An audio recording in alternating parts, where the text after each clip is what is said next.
Tech God, why are all these one-style tattooers now posting tattoos in like every style? Peter, because bills don't care about artistic identity. I just saw a traditional tattooer posted dot work mandalas and blackout sleeves. The dark realism guy is posting videos where he reacts to feminine, fine-lined ornamental pieces and saying he loves doing that style. They realize pride doesn't cover car payments. And the fine line tattoo specialist is saying he's studying neo-traditional. The good artists are well-rounded. Didn't they used to say you have to specialize to be great? So the guys they look down on, like from the street shops, that learned everything and every style, We're the real tattooers the whole time. so were they ever about the craft or just the comfort? When the money got tight, the specialized artists didn't evolve. They abandoned their brand and started pretending. They always had those beliefs. Hold on, boy. Hold on. Hey, this is top. Y'all ain't ready, man. Y'all ain't ready. Hold on. So I ran across this artist right online, and shout out to him. Is social media is I'm a tattooer. Shout out to you, bro. Love the content. And the content was about being a jack of all trade, right? And I remember verbatim. They told me that I had to pick a side. And I BS you not, bro. This was around the time I was like, I had just got it with black ink or whatever. And it was an older tattooer, right? And he was like, hey, bro, I'm booked now. Mind you, I'm booked now. I'm the young rook in the building. So, like, you come in with that bravado, you come in with had a little Anthony Edwards swag, you feel me? So, like, you got to pick, bro. And I'm like, bro, why? For what? I like doing all this, man. I just love doing it. I love doing all of this. Nah, you got to pick, young blood. For what? You know what he told me? And that's just how it is. And I said, why? Because you got to. Fast forward today, that artist not tattooing no more. Fast forward now, I'm expanding my shop. I've been here for 16 years and running. You know what I'm saying? I'm booked out. People fly in from all over the world, and that's not no bragging. But what I want to say is, it's okay to be a jack of all trades. I know a lot of people used to want to look down on people being a jack of all trades, saying like, "Oh, if you a master of what was it? What was it, baby? You remember the saying? It was like you a master. If you a master of all, you're a master of none, or something like that, right? It was like if you a master of all, you're a master of none, a master, something like that. Leave it in the comment section below. You know what I mean. But a jack of all trades is a master of none. Is that it? I don't remember. But basically what I'm saying is, it's funny how the industry switches. That's why the way I looked at the industry when I first came into the industry, right? I didn't look at the industry like, oh man, like I'm gonna come in here and just tattoo. I'm gonna do one thing, and they're gonna do me for the one thing. I'm gonna blow up. To me, I looked at tattooing. I correlated tattooing just like the music industry. I could either be a one-hit wonder and only be known for this one thing. I could be a lyrical miracle rapper, or I could make the best songs you know and remember for the rest of your life, and I can keep going and be consistent. See, I always looked at the industry like, I always came into it as a businessman first. My business model was study the people, study the psychology, understand who you are, where you going, and you will be where you at. That was my thinking from the jump. I came in this like an artist. I did guerrilla marketing. I did all of that. I'm touching the people like, hey, you're going to feel this. You're going to have to see me. So my whole mindset of for one, I just love tattooing in general. I love every art form, and I always wanted to mix mediums. I always wanted to mix everything together. I always wanted to make my own and be my own. My favorite player is Allen Iverson. You know what I'm saying? I always wanted to carve my own path in the game. You know, I'd rather be that type of player in the game. You know what I'm saying? He ain't win no chip, so you know what I'm saying? I got some awards, but he made an impact.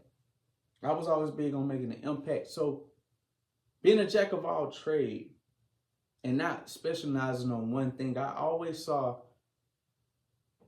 that the tattoo industry was very volatile. It went up and down like waves, right? And I started studying and I was just like, damn, this shit just like the music industry. It was a time where they was doing R&B, right? And the men were crooning to the women, you know what I'm saying? Like, baby, baby, please come home, come home. Then it went to the women saying, I don't want no scrubs. To everything was a cause and effect, basically what I'm saying. Like, it was a time men were begging, and it was a time women didn't want the men. And it was time the men was like, oh, we ain't studying you, you know what I'm saying? Studying you women. And it was a time, you know what I'm saying, the women came to boss said, we don't need y'all. It was a cause and effect. Just with anything in life. So I seen where it started to go like different trends of the tattoo world, where it was like people OD'd on this trend, then it died down. Then they OD'd on this trend, and it died down. Then they OD'd on this trend, and it died down. And what I've been seeing in the industry a lot is by the time people came to want to be a tattoo artist and jump to this style, right now, realism and hyperrealism is the thing right now. I get it. But we at the peak of it. Then with AI and all this other stuff like that, there's no telling what other styles may spawn from this.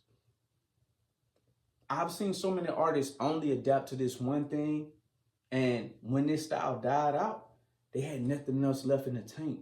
They had to go get jobs. They quit. They lied about the industry being how it is. They said it was oversaturated. They were saying it ain't the same. They were saying ChatGPT killed the game, and they lied.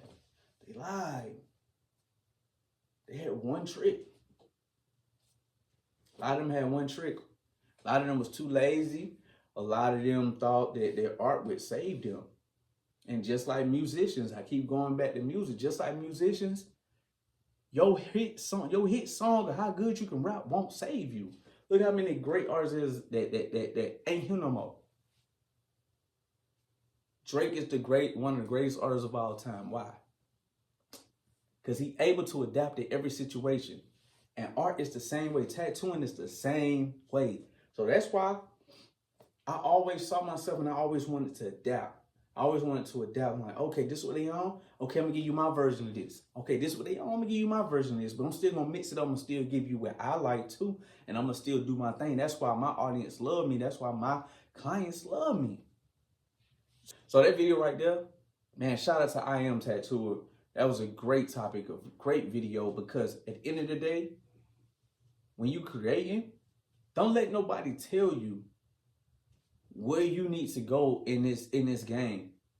Follow your heart, man. Do what you feel need to do. If you want to just do black and gray, there's nothing wrong with doing black and gray. If you want to just do color, there's nothing wrong with just doing color. Or fine line, or whatever you want to do. This is your life. You do what you need to do. But I just want to speak on it because me, myself, I'm a self-taught artist. I didn't have an apprenticeship.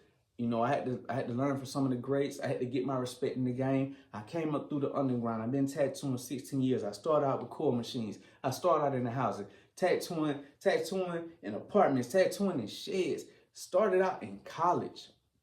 Did guerrilla marketing. Sent hundreds and thousands of Facebook messages to people saying, check out my stuff, check out my stuff. I used to have to tag people in my tattoos just for them to look at me. I tag people so much that Instagram will block me for the day. You ever been in Facebook jail? I know you ain't been in Facebook jail before. I have. I started on Instagram 2011.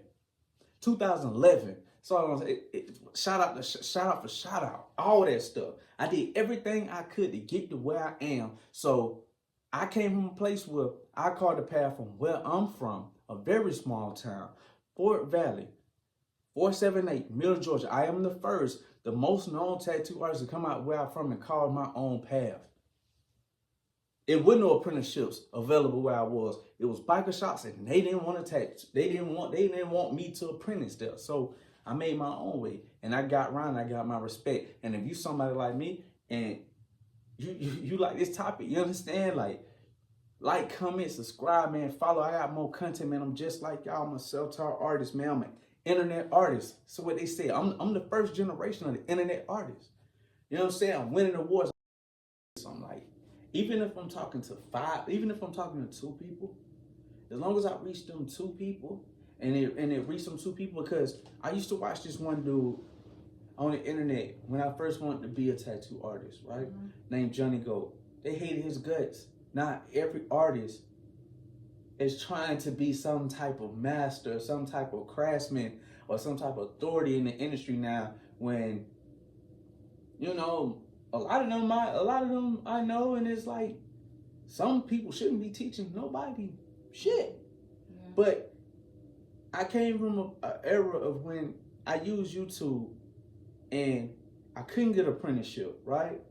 I couldn't get nobody to teach me anything because of what I look like.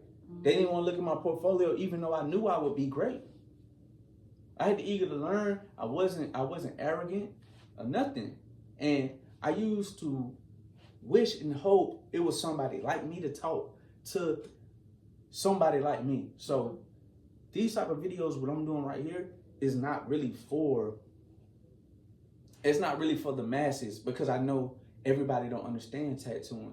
Everybody don't understand what this industry is. It's just like, if you electrician and you want to get into the field of, you know, being an electrician, you're going to look at that and you hear all this electrician talk or engineer talk, you know, it ain't going to be entertaining to the masses. But I feel like I'm doing, who am I to not give back to the game that gave so much into me?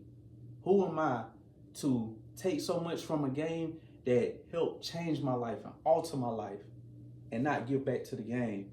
This is me giving back.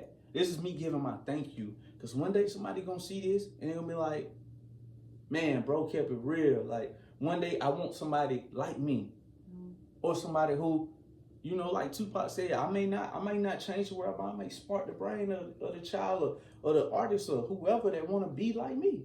You know what I'm saying? Like, okay, that's what this video about. You know what I'm saying? Like, so I ain't that, like, so yeah, this video ain't about being super entertaining or whatever. You know what I'm saying? I want to just give something back to y'all, like, for free. I ain't gotta, you know what I'm saying? You ain't gotta do none of that. You know what I'm saying? But you can like and subscribe and follow, do all that good stuff if you want to. But yeah, me and my wife just having a behind the scenes discussion, you know what I'm saying, about why I chose to do this topic, whatever. But yeah, man, like, as a creative, whatever you doing in life, don't ever do anything to reach the masses. Do it because it feeds your soul. And that's what's gonna pour into you as an artist. That's what's gonna feed you as the creative. Because y'all already know how this feel. Like, you creating and you got all these ideas, and it's just like, you feel me? And you can't get them out fast enough. And it feel like you running a marathon. You running so fast, bro. Like, and you just want to get that shit. You just want to get that shit out. Like, you just pull the strings out your hair or something like that. And it's like, the world don't understand you yet, but it's okay, man. You run at your pace. You keep going. You keep getting them ideas out. You go one by one. I know you tired, bro. I know you exhausted. I know the night's long. I know that, like, don't nobody believe in you, bro. I know that your family tell you get a real job. I know your people telling you that, like, it's just a hobby, just this is this. But when that shit blow up, bro, when that shit blow up, watch how everybody be so proud of me. They be quiet in the room. How I know? Keep pushing at this shit, bro. Straight up, bro. Keep pushing, bro. Keep pushing. You got this shit, bro. And I'm tell you like this, man. Like, if you don't get nothing else from me, this is me giving back to the game, man. This is me giving back to the people who gave back to me. And this me trying to be somebody who wanted somebody to reach out to me. You know what I'm saying? So, man, this ain't no content stuff. This ain't me just trying to kick shit to you. This ain't me just trying to, you know what I'm saying, to get you to follow me so I can get monetized, stuff like that. I want to be monetized and stuff like that. But end of the day, one day this gonna find somebody that's gonna bless somebody, man. And before you even say it, man, don't even worry about it. Don't stress it, man. We good. We good.